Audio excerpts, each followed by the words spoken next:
And so what is our reference point? It's the scripture. Can I talk about the scripture just for a couple of minutes? 66 books written over the course of 1,500 years. Would you go back 1,500 years? You're at 516 AD. Do you understand the British Empire hasn't even been established yet? Do you understand it's only 200 years after Constantine of the Roman Empire? 1,500 years is a long time. 66 books written over 1,500 years by over 40 writers from 3 different continents in 3 different languages. Many of these writers don't even live in the same generation. Many of them don't even know what the other guys wrote, yet you put the whole thing together and you get this perfectly harmonized book called the Bible. Come on, what are the chances of that? That's like going back to 516, pick out a guy, say, write a chapter.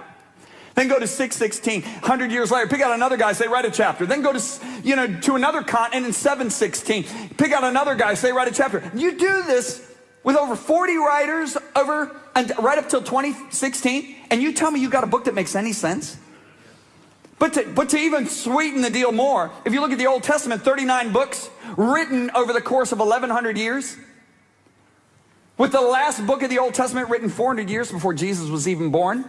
Many of these writers didn't even live in the same generation, don't even know what the other guys wrote, yet they made predictions about the coming Messiah. Things like he'd be born in Bethlehem, he'd be called out of Egypt, he would be betrayed by a friend right in Jerusalem on a donkey, he'd be betrayed for 30 pieces of silver, that 30 pieces of silver would be put in a potter's field. All this is written by guys hundreds of years before Jesus is born. In fact, they wrote 300 of these predictions. Last one's written 400 years before Jesus is even born, and Jesus comes along and fulfills them all. What are the chances? You know, a scientist in the 20th century said, what is the probability that anybody on earth over 2,000 years could just fulfill 8 of the prophecies? And he employed 600 other scientists. And after hours of research, they determined the chances that any human being on earth could fulfill just 8 of the 300 was 1 in 10 to the 17th power. That is a 1 with 17 zeros behind it. If I had that many silver dollars, I would cover the entire state of Texas 2 feet deep with silver dollars.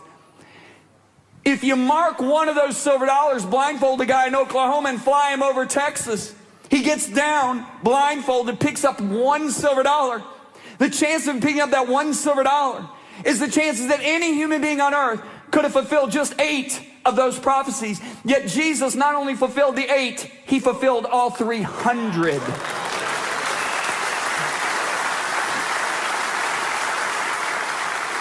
You know, that scientist said, what about 48 prophecies?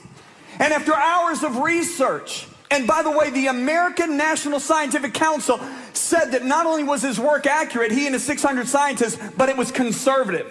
This is conservative. They said, what are the chances that anybody can fulfill 48 of the prophecies? After hours of calculations, they determined the chances were 1 in 10 to the 157th power. That is a 1 with 157 zeros behind it. If I have a number like that, the only way I can illustrate it is to go down to an electron. Do you know how big an electron is? If I have a 1-inch line of electrons, and I start counting them tonight, and I count 250 per minute, and I don't go to sleep, it would take me 19 million years to count that 1-inch line of electrons.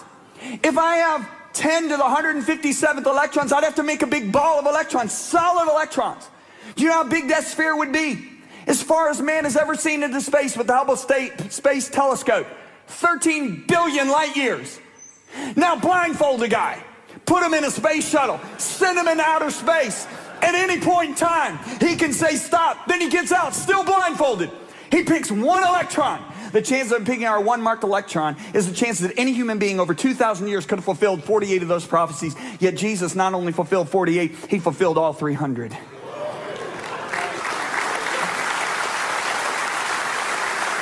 Now, can we just review what I just said? You got 39 books written by several different writers. Many of them don't even live in the same generation. They make 300 predictions about the Messiah. The last one's written 400 years before he's born. And then Jesus comes along and fulfills them all. And you tell me the Bible doesn't apply to today? You're stupid. Hey, I didn't say that first. Look what Proverbs says. He who hates correction is stupid. This is why the writer of Hebrews comes and tells us, look what the writer of Hebrews says. He's writing to Christians here. We must, not we should, we must listen very carefully. Notice the words very carefully. To the truth we've heard, or we may drift away from it. How many of you know drifting doesn't happen consciously? It happens unconsciously. When I was a boy, I used to love to fish in White Lake, Michigan. One time I was so excited about fishing, I forgot to anchor. I'm fishing away 30 minutes. I look up, I don't even recognize the shoreline. I have drifted so far from where I've started. Drifting doesn't happen consciously. Can I ask you a question? If you had to cross a landmine field 10 miles long, 10 miles wide, and there were thousands of landmines buried underneath the ground, you step on one of them, you're dead. Somebody gives you a map, tells you where all those landmines are. How do you handle that map? Do you just throw it in your backpack and say, I'll read it if I got time? Do you kind of just look at it and say, oh, I got it, put it in your backpack and take off? Do either of those, they're carrying you out in a body bag. I'm going to tell you what you're going to do. You're going to study it like crazy. Then you're going to put it in a place easier to reach in your water bottle. You're going to pull it out constantly. Let me tell you something. We're walking across a landmine field, guys. It's called the world. And that's why we're told, thy word is a lamp unto my feet. It is a light unto my path.